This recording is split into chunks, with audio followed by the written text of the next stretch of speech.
Bonjour à tous, ravi de vous retrouver dans Smart Job, votre rendez-vous emploi, RH et management. Débat, analyse, expertise et vos rubriques habituelles évidemment. Bien dans son job aujourd'hui, on parle de l'intergénérationnel. On dit que les anciens et les jeunes ne s'entendent pas, c'est faux. On va le découvrir dans quelques instants dans cette étude que va nous présenter Alexis Gache. Il est responsable commercial Europe du Sud chez Atlassian. Le cercle RH, j'ai créé mon job idéal. C'est pas si simple. Parfois on rêve d'un métier, on n'arrive pas à le faire. On va découvrir à travers des expériences concrètes comment on peut justement créer son job idéal et être accompagné pour le faire. Ce sera le cercle RH. Et puis dans Fenêtre sur l'emploi, les démissions post-promotion. Alors ce sont des chiffres qui viennent des États-Unis, mais près de 30% de ceux qui ont eu une promotion démissionnent un mois après. Qu'est-ce que cela veut dire? Comment s'appelle ce phénomène? On va en parler avec notre invitée Delphine Douetto, elle est responsable talent et développement chez ADP. Voilà le programme tout de suite, c'est bien dans son job.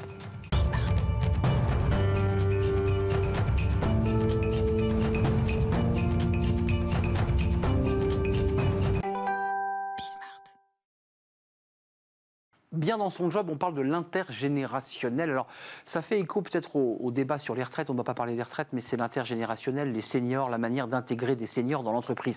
Ça se passe bien ou ça se passe mal, l'intergénérationnel? On en parle avec Alexis Gache. Bonjour Alexis. Bonjour. Vous êtes responsable commercial Europe du Sud chez Atlassian. Alors, on va parler d'un sujet très sociologique. Je précise qu'Atlassian, c'est une entreprise de logiciels. Hein. C'est de l'informatique. Alors, on est un éditeur de logiciels australien. C'est une des particularités qu'on peut avoir. Et on est aujourd'hui positionné un peu partout dans les grandes organisations. Donc, je ne dis pas qu'on est une forme de révélateur du mode de fonctionnement de ces organisations, mais en tout cas, on a aujourd'hui 260 000 clients dans le monde, ce qui représente quelques millions d'utilisateurs quotidiens. Donc, c'est une bonne façon de mesurer comment les entreprises travaillent aujourd'hui. Donc des datas, donc des données, donc une visibilité sur cette question de l'intergénérationnel. D'abord, un chiffre, celui qui m'a le plus interpellé, il y en a plein d'autres, mais 92% des employés ont fait partie d'une équipe multigénérationnelle. 92%, ce qui vient totalement tordre le cou à l'idée que les jeunes seraient d'un côté, les seniors de l'autre. C'est pas vrai dans l'entreprise. Alors tout à fait. Le 92% m'a également fortement surpris, mais il faut en plus ajouter à ça le fait que les employés sont contents. C'est-à-dire, il y a deux éléments dans ce chiffre-là. Le premier, c'est de s'apercevoir qu'en effet... La masse. Exactement. La plupart des collaborateurs avec qui vous êtes amenés à travailler travaillent dans des équipes dans lesquelles il y a plusieurs générations. Ça, c'est un premier point. 92%, c'est colossal. Mais je pense que le deuxième, c'est qu'en plus, c'est quelque chose qui est favorisé par l'organisation. Donc si on regarde un peu plus loin dans l'étude, on s'aperçoit que nos leaders ont tendance à favoriser ça, ils y voient un bénéfice. Et donc c'est un mode de fonctionnement nominal, on va dire. Il y a un sujet, alors je fais une parenthèse un peu drôle, mais il est intéressant parce que dans les enjeux de l'intergénérationnel, il y a l'idée que les jeunes ont de l'humour, ils ont leur style, ils ont leur scrolling, ils ont leurs mots, puis les seniors, ils ont du mal à taper sur le clavier. Bon, tout ça évidemment est un cliché, mais l'humour n'est pas si simple à faire passer. Comment ça se passe? Parce que c'est un point qui a été évoqué. Ça se passe bien, mais il y a quand même des petits points de frottement quand même. Alors c'est un des points qui m'a fait sourire à la lecture de des résultats de cette étude, c'est qu'en effet, l'humour est probablement le point qui passe le moins bien, on va dire, entre les différentes générations. Il y a énormément de choses positives. En tout cas, si on doit retenir quelques éléments d'attention, clairement, l'humour d'un baby-boomer ne passe pas forcément bien avec la nouvelle génération et inversement. Ça veut dire, pour les RH, d'une manière générale, qu'il faut en tenir compte dans les différentes activités qu'on peut être amené, vous savez, l'espèce de jeux qu'on peut être amené à faire pour faire de la cohésion entre les équipes. Il faudra probablement tenir compte de ça. Mais bon, c'est le seul point un peu... négatif, si je puis dire. On va faire quand même focus sur les points positifs. Les managers, 43% d'entre eux considèrent que ces équipes multigénérationnelles sont très bonnes, on le découvre, et ils obtiennent de meilleurs résultats. Qu'est-ce que ça veut dire? Ça veut dire que si chacun fait un pas l'un vers l'autre, on construit à la fois du dynamisme, de l'expérience, et que les deux réunis, c'est de la bombe. Ouais, moi, c'est mon ressenti également à cette lecture-là. Je pense qu'il y a, je le regarde au travers du prisme, entre autres, du fonctionnement qu'on peut avoir chez Atlassian. Ouais. On est dans ce contexte-là. Il faut que l'entreprise soit relativement inclusive. Le fait d'accepter déjà de mélanger des anciens et des nouveaux, je pense qu'on prend le meilleur des deux mondes, en effet. Et les résultats qui sont mesurés aujourd'hui tendent à démontrer que c'est plutôt une très bonne approche. Et d'ailleurs, comme vous le disiez, la plupart des leaders sont assez favorables à faire ce mélange. Ça veut dire quoi? Ça veut dire que les jeunes vont amener, alors c'est un peu bateau, mais les jeunes vont amener une connaissance probablement du digital, ils sont nés avec. ils n'ont pas la même approche. Les digital natives. Ils ont quelques éléments amusants. Ils sont habitués à une forme de transparence. Quand vous avez 25 ans aujourd'hui, l'Internet fait partie de votre vie, le mobile fait partie de votre vie, tout est transparent, tout est accessible. Peut-être que les générations plus anciennes n'ont pas cette mode de fonctionnement. Mais par contre, ils ont une expérience, une expertise, ils ont des choses qu'ils peuvent enseigner. Et je pense qu'en effet, le mélange de ces deux mondes donne des résultats plutôt positifs. 49% pour les décideurs, la collaboration multigénérationnelle contribue à l'épanouissement personnel des employés. Donc ça, c'est ce que pensent les décideurs. 49% chez les baby-boomers et génération X et 38% chez la génération Y et Z. Juste un peu de sociologie, je ne sais pas si vous êtes allé jusque-là, mais est-ce que ces jeunes-là, qui finalement se sentent plutôt pas si mal que ça avec les seniors, est-ce qu'il n'y a pas un côté « je cherche mon père » ? Est-ce que j'ai aussi besoin d'être un peu cadré par des gens qui ont de l'expérience et qui savent un peu plus ? Alors l'étude ne permet pas d'arriver à cette C'est très fin, forme de conclusion, mais je vais le prendre différemment et juste prendre mon expérience. Je suis dans une organisation où, moi quand je suis arrivé il y a 3 ans chez Atlassian, il y avait 5000 collaborateurs. Aujourd'hui, on a 11 000. 3 ans plus tard, pour vous donner une idée de la croissance. Et l'âge moyen s'est élevé. Parce qu'on commence à rentrer dans des relations avec des grandes entreprises, on a besoin d'un certain nombre d'expertise sur un certain nombre de sujets. Et donc on a ce sujet en interne de comment on fait travailler des générations très jeunes avec des générations, on va dire, moins jeunes. Et je pense qu'on amène une expertise. Je ne sais pas si il y a une relation de père et enfant. Par contre, on a vécu, ça fait 20 ans, 25 ans qu'on est dans ce milieu-là. Donc il y a l'expertise. Et donc on amène un certain nombre de choses qui évitent probablement aux générations suivantes de faire des erreurs. Et ça, je pense que c'est énormément apprécié par les plus jeunes d'entre nous. Merci de nous être déplacés, de nous avoir rendu visite avec l'explosion d'Altacian et pas d'Altacian. Comme vous voulez. Comme je veux. Donc je l'ai dit des deux manières. Merci Alexis Gache avec cette étude sur l'intergénérationnel qui est intéressant parce que c'est le fruit de vos data et je dirais du thermomètre trempé dans toutes les entreprises où vous intervenez. Vous êtes le responsable commercial Europe du Sud. Merci de nous avoir rendu visite. Merci beaucoup. On tourne une page. Le cercle RH, créer son job idéal. Comment faire ? Ça paraît être un rêve idyllique. C'est possible, à condition évidemment d'être bien accompagné, bien encadré pour faire construire, grandir sur l'entreprise. On en parle tout de suite. C'est le cercle RH et j'accueille mes invités.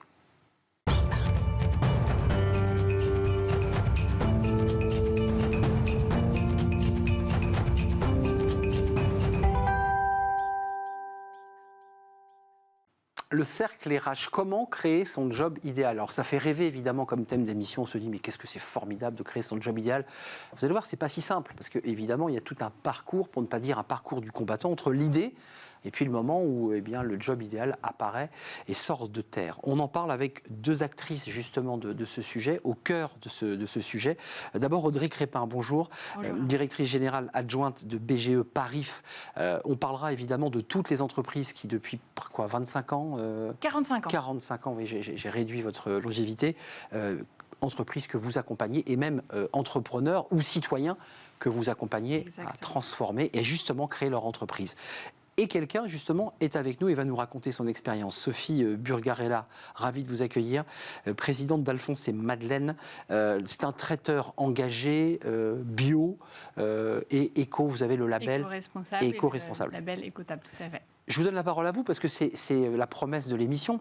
Vous vous êtes accroché à l'idée, avant même de devenir entrepreneuse et avoir 8 salariés et de déployer vos talents culinaires. Vous aviez en tête de faire cela.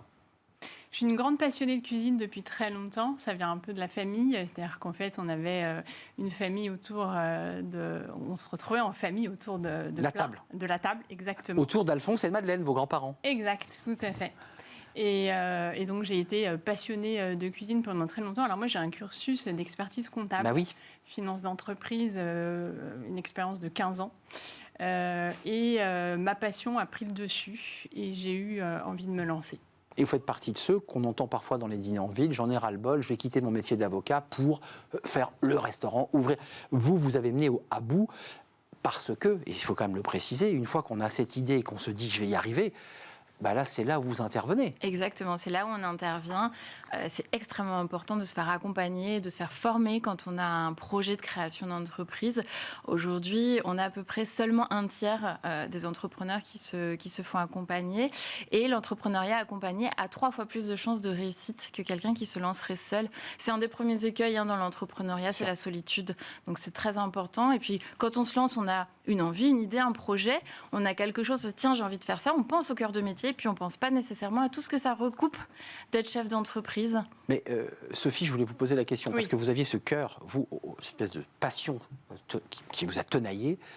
Qu'est-ce que vous aviez oublié en cours de route? La passion, vous l'aviez. Vous saviez à peu près où vous alliez. Qu'est-ce qui vous manquait?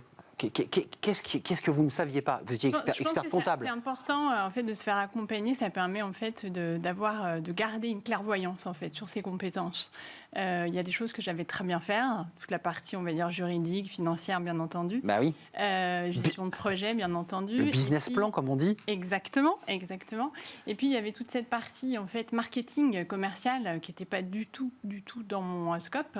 Et grâce à la BGE en fait j'ai été accompagnée par un conseiller qui m'a reçu une fois par mois sur ces...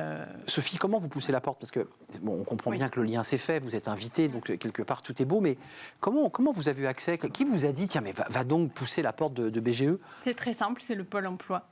Le Pôle emploi m'a tout simplement dit, écoutez, vous avez une idée de projet, allez-y, il existe des couveuses d'entreprise, dont la BGE, pareil. Et le premier pas, moi, je tiens à le souligner, c'est qu'en fait, on a un projet et quand on arrive à la BGE, on a une candidature. On doit déposer sa candidature. Et puis, on est reçu pour la couveuse. Pour la couveuse. Pour la couveuse. Voilà. Vous avez été couvée, vous, Sophie? Oui, tout à fait. D'accord. Et alors, il faut être accepté. Et en fait, c'est là où vous avez un premier acteur qui croit en vous et en votre projet. Et là, vous dites, allez, go, on y va. Et excusez-moi, ça vous permet aussi de mettre sur une feuille noir sur blanc et d'éclaircir précisément ce que vous voulez faire. Ça vous met aussi à distance du projet. Donc, je ne sais pas, il y a un côté un peu psychologique. Exactement, c'est fait pour ça. C'est essentiel. Pour arriver à prioriser, parce que souvent, c'est une des premières questions. Je veux tout faire. Et il y a une méthode, il y a des choses à faire, il y a des outils. Il y a cette possibilité de se confronter à quelqu'un qui va faire un effet miroir. C'est-à-dire, j'ai un ping-pong que je vais pouvoir faire. Et dans ces cas-là, ça va permettre de prendre du recul, de voir là où je vais, là où je peux me tromper, là où je réajuste. Et comment je fais pour y arriver. Vous êtes au cœur de ce qu'on appelle l'entrepreneuriat, qui est au cœur d'ailleurs de l'esprit de Bismart. Ceux que vous rencontrez, et vos équipes, on entend bien que ce sont des conseillers, vous ne recevez pas évidemment tous les dossiers, vous. Mais c'est quoi les profils? C'est quoi les personnes qui viennent et qui s'engagent? J'ai le sentiment qu'être entrepreneur, c'est pas rien quand même. Il y a un état d'esprit, il y a une forme de pugnacité. Est-ce qu'il y a de ça dans ceux que vous croisez? Il y a de ça. En fait, les situations sont extrêmement variées. Nous, vraiment, notre spécificité chez BGE, c'est justement de démocratiser l'accès à l'entrepreneuriat. Et notre expérience de 45 ans nous montre qu'il n'y a pas de déterminisme social dans l'entrepreneuriat. C'est clair. On ne réussira pas mieux ou moins bien si on a fait des études. Mais il y a une typologie de caractère quand même? Il y a souvent... Alors, on a un bilan de compétences entrepreneuriales. Il n'y a pas une typologie de caractère. En revanche, il y a des compétences à avoir. Et au-delà de ça, on travaille beaucoup sur l'adéquation entre la personne et son projet et son envie. On va pousser son envie pour voir si elle a c'est très la psy, motivation. Alors, on n'est pas psy, mais il y a une forme de coaching un peu dans le métier. Et effectivement, il y a, alors avec des outils très précis, très méthodiques, et qui permettent de dire, là-dessus, on sait que c'est là-dessus, il n'y a pas de souci, c'est pas la peine de vous pousser, vous irez. Mais Sophie, encore une fois, c'est intéressant, vous venez du privé, comme on dit, d'expertise comptable, je veux dire, un bureau, un ordinateur, vous avez des clients. Ça a matché quand vous avez rempli ce dossier pour être couvé, et puis ensuite, il faut que ça matche. Est-ce qu'on vous a dit, il n'y a pas photo, vous avez entièrement raison, foncez? Qu'est-ce qu'on vous a dit? Ou attention, soyez prudente? Je pense que, je reviens sur le sujet de la clairvoyance, c'est-à-dire qu'en fait, vous avez un projet et il y a des pistes à prendre ou à pas prendre. Vous savez où est-ce que vous êtes bon, vous savez où est-ce que vous n'êtes pas bon, et là, en fait, on vous aiguille.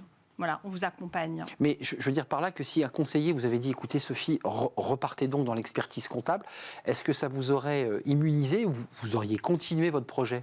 Est-ce qu'il y avait cette espèce de volonté farouche? Je pense qu'en fait, il y a la volonté et cette envie de faire. Après, en effet, il faut que ça se concrétise. Et il faut des choses concrètes sur la possibilité en fait, de réussir au plan. Il faut des clients, excusez-moi. Il faut... Tout à fait, c'est le démarrage. Non, mais je veux dire, c'est la clé de l'affaire. Mais en tout cas, nous, jamais un de nos conseillers dira 100% vous pouvez y aller ou 100% vous ne pouvez pas y aller. C'est pour ça que je pose cette question. On n'est pas là pour ça. C'est vous qui tissez, en fait. C'est vous, en fait. On va dire, on voit des points d'alerte ici, on voit une zone de risque ici, on voit des points forts ici, on voit des atouts ici. Et vous repartez avec ça sous votre bras? Et là, vous l'avez devant les yeux. Vous dites, bon, sur ce sujet-là, en marketing, je suis un peu faible.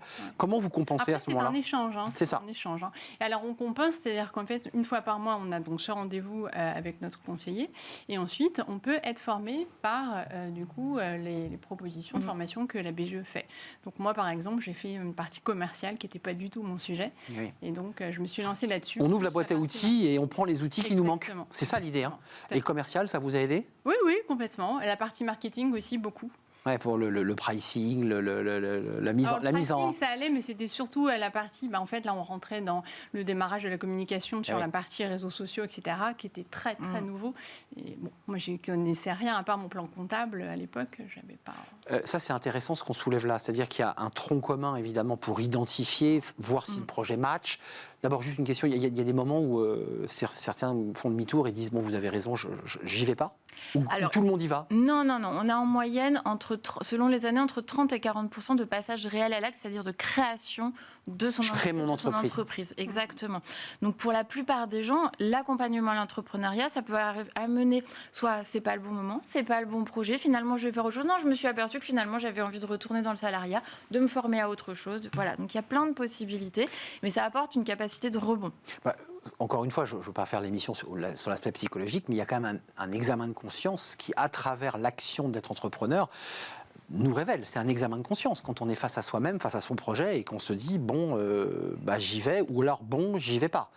C'est quand même une remise en question de soi-même. Vous avez douté ou vous avez jamais douté puisque je posais. Si, on doute, mais vous savez, moi là, ça va faire depuis 2015 que. Ouais, parce que ça y est, l'entreprise, Alphonse et Madeleine. Tout à fait, et on doute tout le temps. On se pose toujours, et c'est important quand même de se remettre en question et de réaliser en fait le contexte, de savoir comment je dois aller, dans quelle direction je prends. Enfin, on se retrouve avec des...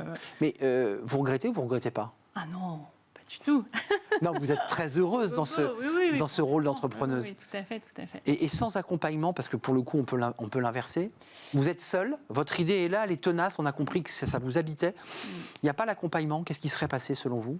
Je ne sais pas. Je pense que j'aurais osé le faire, malgré tout, puisque j'avais cette envie-là. Après, l'avantage de la BGE, c'est qu'en fait, ça vous sort de l'isolement et vous commencez déjà, et on ne se rend pas compte de ça tout de suite. Hein. C'est vraiment après avec un peu de recul, où en fait, on commence à créer son réseau. On ne le sait pas. C'est-à-dire qu'en fait, moi, j'ai déjà, au cœur du réseau, avec d'autres entrepreneurs, j'ai rencontré des futurs fournisseurs, des futurs clients. Et donc, la puissance du réseau. Un club d'entrepreneurs. Complètement. Ce qui permet aussi de sortir. Donc, on entend de l'isolement, de la solitude, et puis de l'angoisse que génère l'idée de la mouche qui tourne dans le bocal.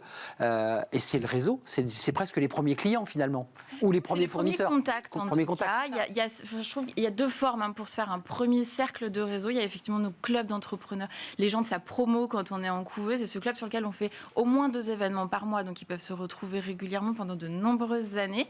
Et puis, il y a l'étude de marché qu'on va faire. Et ça crée des liens pour longtemps, d'ailleurs, ça. Et l'étude de marché qui permet ensuite d'avoir une vision plus prospective, plus commerciale. Les secteurs d'activité, là on est dans le secteur cuisine, de l'alimentaire, c'est quoi les entrepreneurs ? Ils vont vers quoi aujourd'hui ? C'est des métiers du climat, de l'environnement, de la cuisine bio, c'est quoi les secteurs ? Alors c'est pareil, les secteurs en tant que tels c'est très varié, mais effectivement on voit une appétence certaine pour tout ce qui va être économie de l'impact. Et quel que soit le secteur dans lequel on va, de plus en plus les entrepreneurs aujourd'hui nous disent « moi je veux le faire correctement et avec un impact positif. » Que ce soit de la communication, que ce soit dans le bien-être, la santé, que ce soit l'alimentation, que ce soit plein de choses différentes. Les gens viennent souvent en nous disant « moi je voudrais avoir un impact positif ». Ils font beaucoup d'appels. Ça c'est nouveau quand même, depuis 45 ans ça a pas mal évolué. Oui, ces 10 dernières années ça a beaucoup évolué et avec les confinements encore plus. La preuve avec Alphonse et Madeleine. Vous conseillez de monter sa boîte avec son mari, avec son meilleur ami ou pas ? Alors on n'a pas de conseil de façon générale là-dessus, c'est pareil, ça chacun d'évaluer les points. Vous avez compris pourquoi je posais la question ? Oui. Parce que Sophie Burgarella a monté quand même son entreprise avec son mari, son conjoint. Au démarrage, j'ai commencé toute seule. Il faut savoir qu'en fait, l'activité d'Alphonse et Madeleine, c'est de la livraison. Alors, il faut remettre le contexte. 2014, livraison à domicile, c'est encore très rare. C'est le début, à peine. C'est le démarrage. Donc là, je crée l'idée, livraison, brunch à domicile, avec une personnalisation. Ça va être un bouquet de fleurs, ça va être le petit mot, etc. Et en 2016, le marché change beaucoup. C'est-à-dire qu'en fait, on se retrouve avec beaucoup de concurrence. La livraison à domicile explose. Les gros arrivent. Exactement. Et là, je me suis dit, bon, il va falloir que je pivote. Et mon compagnon, lui, me dit, écoute, on tente. Je pense qu'il faut faire un pivotage. Il faut pivoter vers les entreprises. Et en fait, ça c'est un peu... Donc, service traiteur aux entreprises. Exactement, exactement. Et ça s'est aussi dessiné parce que j'avais des clients particuliers qui m'avaient demandé à l'époque en fait de faire pour leur entreprise, voilà, pour leur propre entreprise. Ouais. Et je me suis dit tiens, ça peut être une idée. Et là en fait, on a dû pivoter. Donc là en fait, c'est pareil. Hein, vous parliez tout à l'heure il faut s'adapter. Vous parliez de pugnacité, c'est ça. C'est-à-dire qu'à un moment, il faut analyser son marché. Et en avant toute. Donc oui, on travaille. Du coup, Alphonse et Madeleine travaillent en couple. Et ça se passe très bien. Très bien. Non, mais je vous vois hocher sur l'idée que le marché change. Oui. Il faut pivoter. Tout ça, ce sont des mots d'entrepreneurs qui sont vraiment intéressants. Et ça, vous les avez, vous, tous ces ruptures de marché. C'est-à-dire que vous dites à quelqu'un, attention, là, votre idée est géniale, mais elle était géniale il y a 2 ans. Là, aujourd'hui, elle est plus bonne. Même si l'idée est très bonne. Il faut la réadapter. Est-ce que le marché... Aller réétudier le marché, aller voir ce que ça peut donner, éventuellement pivoter, ou au contraire des choses qui effectivement, qui deviennent bouchées. La livraison à domicile, c'est devenu totalement bouché. Aujourd'hui, par exemple, les livreurs à vélo, personne ne peut vivre de ça. Donc, on ne va pas leur conseiller, oui, allez-y si vous voulez vivre de ça complètement. Mais à côté de ça, il y en a d'autres, voilà, selon le contexte externe ou selon leur propre histoire, dire peut-être... le fameux pivotage. Juste avant de nous quitter, 8 emplois créés par Sophie et son compagnon avec Alphonse et Madeleine. J'imagine que vous allez en créer plus. Est-ce que vous avez une idée depuis 45 ans, je ne sais pas si vous avez fait le calcul, du nombre d'emplois créés grâce à l'entrepreneuriat? Parce que tous ces entrepreneurs créent de l'emploi. Je n'ai pas nécessairement le total, mais en tout cas, on crée aux alentours de 2000... Enfin, on contribue à la création d'environ 2500 emplois par an en moyenne sur les 10 dernières années. On multiplie par 4,5. En incluant les entrepreneurs, évidemment, que vous mettez dedans. Oui, les entrepreneurs qui se salarient. La prospective, parce qu'on a parlé, là vous parlez comme une entrepreneuse, vous ne parlez plus comme une experte comptable, on a pivoté, on se transforme, on réinvente. Ça y est, vous êtes totalement dedans. C'est quoi la prospective de la patronne, de la PDG de chez Alphonse et Madeleine? Alphonse et Madeleine, nous l'idée c'est d'agrandir un maximum en fait la partie événementielle. On va accentuer sur la partie séminaire avec des propositions d'animation un peu plus poussées, mais toujours avec des valeurs de durabilité bien entendu. Donc ça veut dire des investissements avant de nous quitter? Oui. Non, mais il faut agrandir le laboratoire. Et donc c'est des sujets de choix stratégiques. Complètement. En tout cas, vous avez le sourire. Donc ça fait extrêmement plaisir de voir une entrepreneuse épanouie et qui a réussi à bâtir, grâce à BGE Paris, entre autres, le développement de sa belle entreprise. Alphonse et Madeleine, éco-responsables, bio, séminaire. Si vous avez envie de faire plaisir avec des petits fours sucrés, salés. Entre autres. On en a mangé, ils sont vraiment délicieux. Et elle recommande. Audrey Crépin, merci d'être venue nous rendre visite. DG adjointe de BGE Paris. Je voulais faire un petit clin d'œil à Danielle Desguet, parce qu'elle est au cœur de cette aventure, elle aussi entrepreneuriale. 45 ans d'histoire de l'entrepreneuriat, et elle le porte. Et vous êtes la directrice générale adjointe. C'était un plaisir de vous accueillir. Et merci à Sophie Burgarella. Je salue votre compagnon, votre époux. Et vous êtes la présidente, et non pas la PDG, d'Alphonse et Madeleine. SAS, c'est du traiteur délicieux. Merci à vous deux, mesdames, qui accompagnez et portez l'entreprise. On tourne une page et c'est Fenêtre sur l'emploi.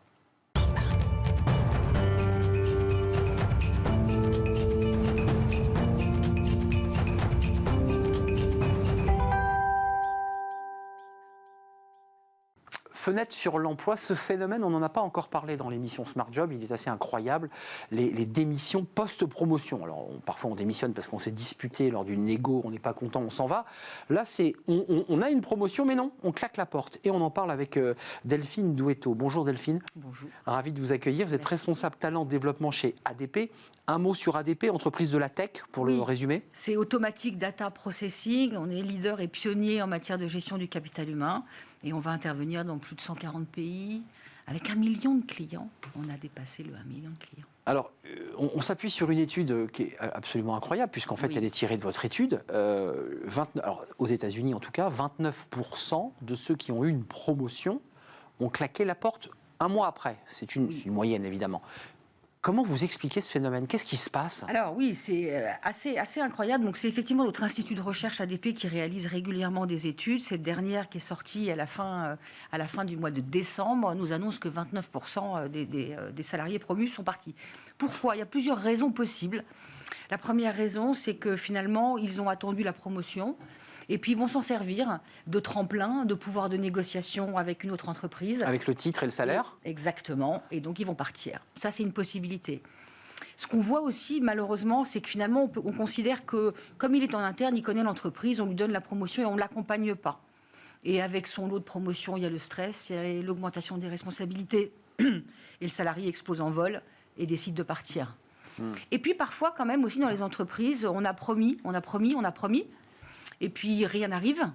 Et puis, à un moment donné, on se dit, mais je vais finir par le perdre. Et donc, on va lui donner cette promotion pour essayer de le garder. Et c'est trop tard, en fait. Il a déjà... il est déjà parti. Il est déjà, en fait, dans sa tête parti. Et je crois qu'on pense trop souvent que la promotion... Pour sauver le salarié. Fidélisation, Ouais. Exactement. Exact. Mais la fidélisation, elle commence bien avant, en fait, la promotion. Et le processus de départ, comme vous le dites, finalement, c'est une sorte de réseau souterrain que vit le salarié sans le verbaliser, et que quoi qu'il arrive, même si on lui met un petit cadeau sous le nez, en fait, il est déjà parti. Exactement. Dans la courbe du changement, en fait, il a déjà... Phénomène très anglo-saxon, où vous, évidemment, vous êtes une entreprise internationale, mais enfin, vous êtes aussi implanté en France, ici, chez nous.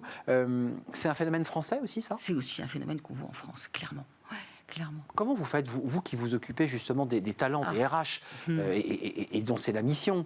Comment vous faites pour... On a des signaux faibles? On arrive à détecter un collaborateur dont vous dites, attention, lui, on va le perdre? Oui, c'est une bonne remarque. Vraiment, pour moi, le détecteur, c'est le manager de proximité.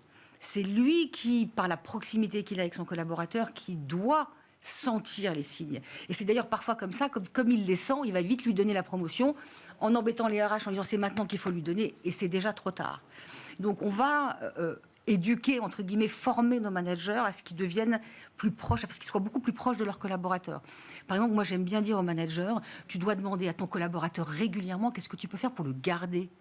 Et pas attendre le moment où il va te dire... Delphine, vous posez la question comme ça? On peut la poser comme ça? Bien sûr. Qu'est-ce que tu attends, nous, de l'entreprise, de moi? Moi, manager, qu'est-ce que je peux faire pour que tu restes? Garder? Exactement, mais oui. Et là, qu'est-ce que je peux mettre en marche pour toi, pour te garder? Mais ça, c'est quoi? C'est des outils qui vous remontent ensuite par l'ensemble des managers et qui vous disent, j'imagine, par retour, par mail, j'ai eu ça comme retour, je pense que ça coince à cet endroit. Parce qu'en fait, ça peut. C'est d'abord entre manager et collaborateur que la relation doit se faire. On a pour ça mis en place une approche qui va permettre régulièrement d'interroger les collaborateurs.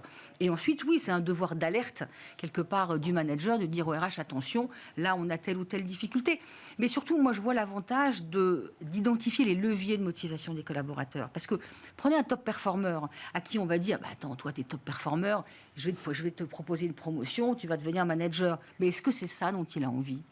Peut-être qu'il a besoin d'une prime, peut-être qu'il a juste besoin qu'on le reconnaisse. Donc il faut d'abord écouter ce qu'attend l'autre pour s'adapter. Oui, manager, d'ailleurs on le voit bien en ce moment, le manager c'est pas la promotion du siècle pour beaucoup. Hein. Je ne sais pas vous comment vous le vivez comme DRH, mais c'est clair. On vous dit non, pas trop envie d'avoir ces responsabilités. Ça vous le ressentez aussi? Mais oui, bien sûr, parce que des responsabilités avec, et donc parce on s'expose et on se met en risque. Et d'ailleurs c'est peut-être ce qu'on peut tirer comme conclusion aussi de ce chiffre, c'est d'accompagner nos managers qu'on va promouvoir. Et leur donner les bonnes clés et pour pouvoir poser les bonnes questions. Exactement. Transformer les managers en Socrate, quoi. Faire accoucher les âmes. Ah, ben ça.